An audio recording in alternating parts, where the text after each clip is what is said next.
Yeah, the biggest issues that are facing Bend right now, gosh, where do you start? No, seriously, I think right at the top of the heap is the homeless issue that we've all been impacted by, honestly, and we're still waiting on learning what those solutions are going to be. There's still a lot of uncertainty in the community, with the business community, with the citizens. I've been campaigning since January, and one of the reasons why I jumped in was because of the issue of homeless. I saw that we had campers on our right-of-ways, and nothing was being cleaned up, nothing was being done, and it just kept festering and festering. And then all of a sudden, I was at Ben Lock and Safe, and they had all kinds of impacts there. Long story short, got interviewed on TV talking about the right-of-way policy in November, I think it was, of 2021. Then in February, they did an assessment as a result of that, and it got cleaned up. And now we're continuing to doing assessments, but it's really not working.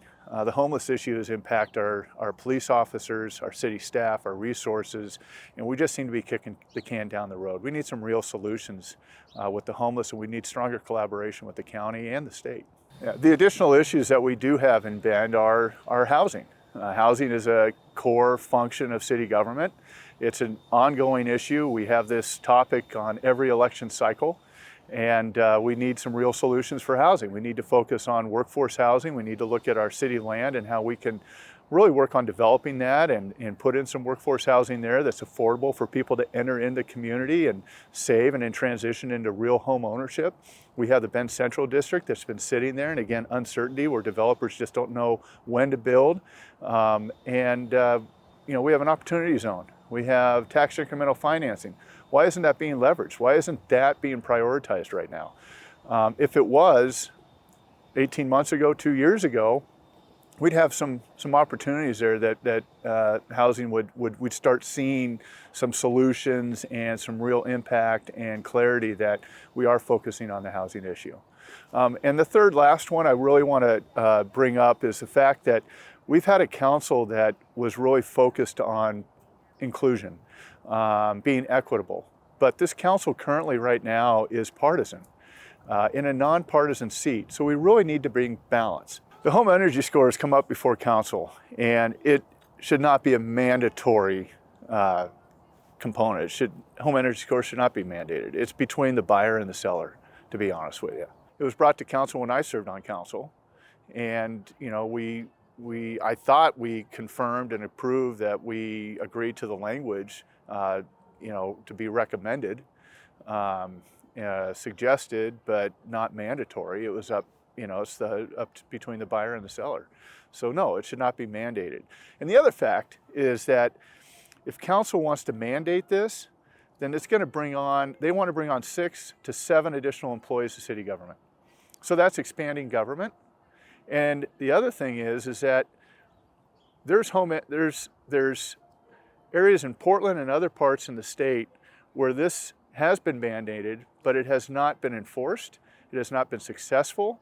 And plus, we don't really have anybody in this county that can conduct those home energy scores. And the other thing is you can get your home energy score through Green Savers.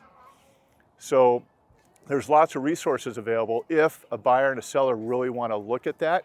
We don't need to mandate it. We don't need to increase government. We don't need to add those extra costs to city government. Those costs need to be funneled and invested elsewhere where we have some really serious issues. This council should have been focused on housing the minute they walked into those chambers and started in 2020. We're now at a deficit again, and we need to start focusing on, as I mentioned before, the Bend Central District in developing housing, bringing our stakeholders to the table, really learning where it is they as a council need to focus. I do believe that permit process really needs to be streamlined. This has been an ongoing kick the can down the road. We've had so many comments talk about the permitting process, and it's still not being fixed. Yes, they've created a dashboard, but to me, it doesn't really solve the issue. We really do need to go in and audit our permitting department. We really have to take a look at our neighboring cities like Redmond and Prineville that apparently are getting permits through faster than what we're faced here in Bend.